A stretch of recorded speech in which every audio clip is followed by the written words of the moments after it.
Could there be the remnant of a now lost, yet once global supercivilization still hidden across the United States? When we first began the channel, we covered the astonishing ancient megaliths that can be found within Montana. We soon came under attack from false DMCA claims surrounding this specific subject, which at the time nearly took out the channel. It would seem that the powers that be would have rather kept a lid on these ancient sites, which not only predate Native Americans, but demonstrate to the world the past capabilities of a now-lost civilization. Like the falling block within Wyoming, still argued as a geological formation, the tool marks upon the falling block matching up to those found within Gornaya Shoria, Aswan Quarry, Bazda Caves in Turkey, and so on. What we have coined cup and scoop marks, these tools most synonymous with the unfinished obelisk. However, it is always helpful to find more sites a bit closer to home, ones which will support each other's artificial origins and corroborating their methodology of creation. Not only supporting the posit of the falling block being an ancient abandoned megalith, similar in origins to the stone of the pregnant woman, but furthering our understanding of the reach of this now lost civilization. With this fortunately being the case in Utah, where we may have stumbled upon the source quarry for Wyoming's falling block, a site spared modern excavation and/or destruction due to its inconspicuous, natural appearance. Its true purpose, visible only to those who understand the methods of ancient stone extraction, and indeed are looking for it. This cut block quarrying being a technique not only still used with modern machinery within modern quarries, but is visible worldwide in countless other ancient and abandoned quarries, such as Ollantaytambo, or indeed throughout Peru.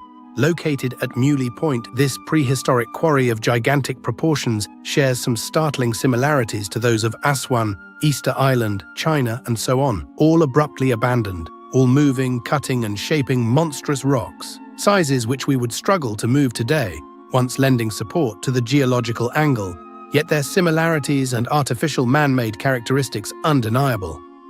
For these formations to all appear in such close proximity, each sharing the same artificial characteristics, ignored in favor of this geological argument, we feel is clear evidence of a conspiracy. Yet, I digress.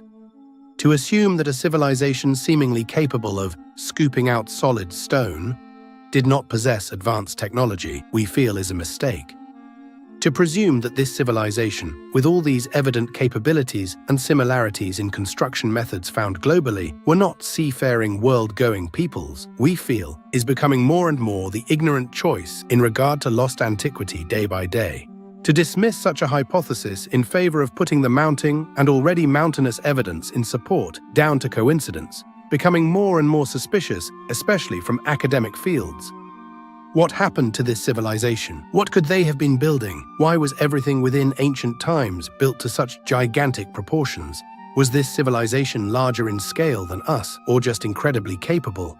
Wanting to create a legacy they knew would be lost, but they desired to be rediscovered. If so, why? Are there even more astonishing pre-flood ruins and indeed megalithic quarries still hidden across the United States? We find the possibilities highly compelling. There are many ancient unexplained ruins which have long been suppressed, and in some cases completely covered up, found scattered across the United States of America. Remnants of a prehistoric civilization, which the powers that be would rather have remained hidden. Megalithic ruins rivaling even that of Baalbek found throughout Montana, recently discovered enormous megalithic quarries throughout Utah, the falling block or melted handprints within Wyoming, and so on, a literal smorgasbord of ancient relics which have all successfully been ignored, hidden throughout the states. This lack of academic attention which these sites receive, one could perceive as rather suspicious. This, of course, if one were not aware that in reality, this a concerted effort which has long been put into hiding many factors of our ancient past, many of which some claim now sit within the vaults of particular institutes. Yet the biggest of these unsolved ancient mysteries, undoubtedly, Earth's countless ancient pyramids. I have in the past covered the little studied, and even lesser, explored submerged pyramid within Wisconsin, or indeed the incredibly old pyramid hidden within Dakota, Yet like that of the long-claimed Great Pyramid, which once sat tall within Salt Lake City, once somehow constructed of solid copper blocks, our next item of interest was also seemingly quarried out, or possibly simply destroyed in this ongoing effort to hide the true grandeur of our planet's lost civilizations. Found within Pyramid Lake, one of the largest lakes within America, is a strange yet uncanny rock formation.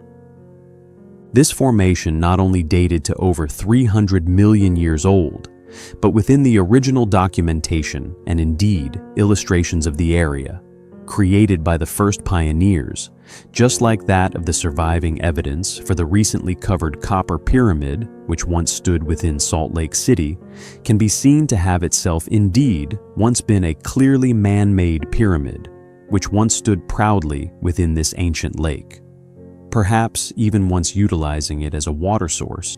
The question is, what happened to this mysterious anomaly?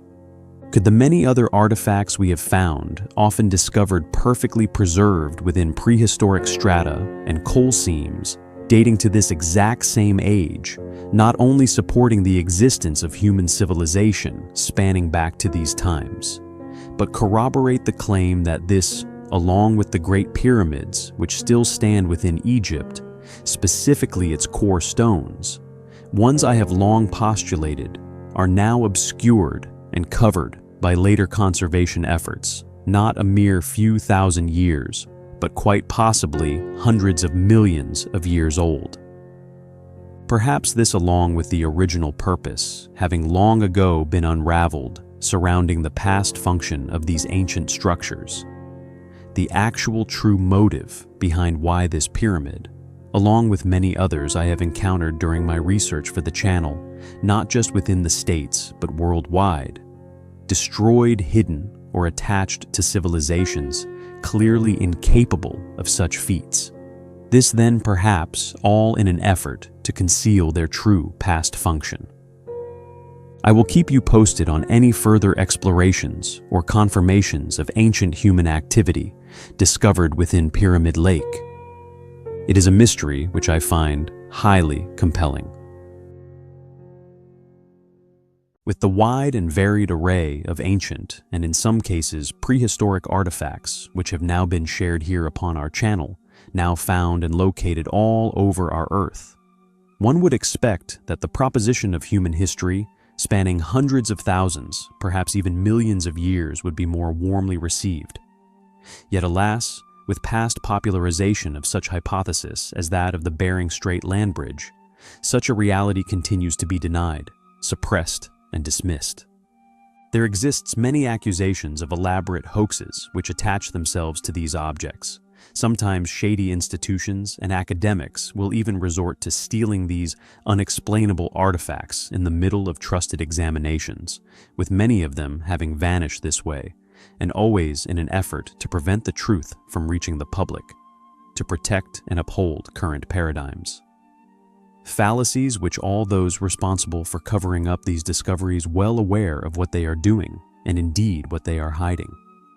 Yet there are those few most peculiar of finds, such as the discovery of a hen's egg, for instance, found firmly embedded in sand 33 feet below the surface, that are so out of place they not only hard to bury, but almost impossible to dismiss. Quote, "It was in good condition and found when sinking a well in Plain Grove Township, Lawrence County, Pennsylvania. Upon the egg being broken, it appeared fresh for an instant, but mysteriously and rapidly spoiled within a mere few minutes of being exposed to the air." End quote. Found recorded within the Philadelphia Public Ledger for July 28, 1858. Or the report from May 11, 1864. Within the True Democrat of Lewistown, Mifflin County, also in Pennsylvania, found under the heading "A Wonderful Discovery."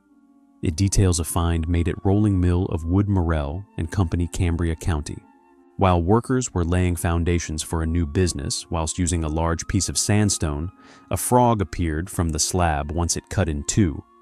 Quote, "Pressed as flat as a cent, and lying in a crevice in the stone, a reptile which was plump, and when it fell out, appeared to be blind, The stone had been quarried from spurs of Laurel Hill some 30 years previously. End quote. Such finds simply cannot be explained away as natural or historical anomalies, yet such incredible discoveries continue to be ignored en masse. With many reports over the past century alone of living creatures somehow being found entombed, seemingly frozen in time for untold millennia, yet upon resurfacing into the world appear completely unchanged. Yet there are other finds which, although not preserved in an inexplicable living state, thanks to the locations in which they met their untimely demise, no less astonishingly preserved as that of our fellow amphibians. And our next items of interest are of no exception. In the winter of 1993, in the Cherabad salt mines, south of Hamzelu village, on the western side of the city of Zanjan, within Iran, miners would stumble upon an ancient human, perfectly preserved with long hair, beard, and in possession of an enormous array of compelling artifacts. These included leather boots, iron knives, woolen half trousers, a silver needle, a sling, parts of a leather rope, a grindstone, a walnut, some pottery shards, and varying patterned textile fragments. Discovered within the middle of a man-made ancient tunnel carved into the salt deposit of approximately 45 meters in length, it wouldn't be long before individuals funded by numerous mainstream academic institutes would eagerly volunteer their services in investigating and indeed dating the finds. In 2004, the remains of a second man, and then in 2005, two more, along with a female, were discovered. In 2006, the Iranian Cultural Heritage Agency, the German Mining Museum, the University of Oxford, and the Swiss University of Zurich would join forces for a thorough investigation of the discovery, starting a scientific long-term project, which was academically supported and funded by Deutsche Forschungsgemeinschaft, or DFG, and also numerous British funds. After archaeological studies, which included C14 datings of different samples of bones and textiles, the saltman was dated to about 1,700 years ago.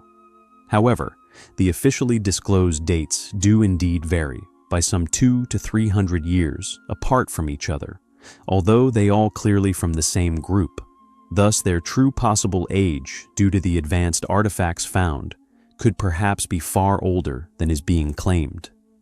Additionally, and rather predictably, possibly supporting such a conspiracy, by 2008, the mine was abruptly shut down and any further permittance to explore or even mine the area now continually forbidden and denied. There could, of course, be many more preserved bodies, and indeed, controversial artifacts present within the ancient salt mine. Yet, it also equally as possible, this denial of further investigations made to allow for covert exploration of these possible pre-flood peoples, and indeed the complete seizure and suppression of any further artifacts and remains by a certain institute whom shall remain unnamed. Who were the saltmen of Iran? Just how old could they be? Are the artifacts which they were found with proof of ancient man's advanced knowledge and abilities, particularly in regards to metallurgy? Were they part of a now lost yet pre-flood civilization, with perhaps the biggest mystery still unanswered surrounding the saltmen? Why were they here in the first place? Were they like the modern man mining salt? If so, how did they find this deposit to begin with? Has the mine itself, the salt within, like that of the location of the Altura man, allowed for these people to remain perfectly preserved, perhaps for hundreds of thousands of years? They are a collection of remarkable out-of-place anomalies, which I continue to find highly compelling.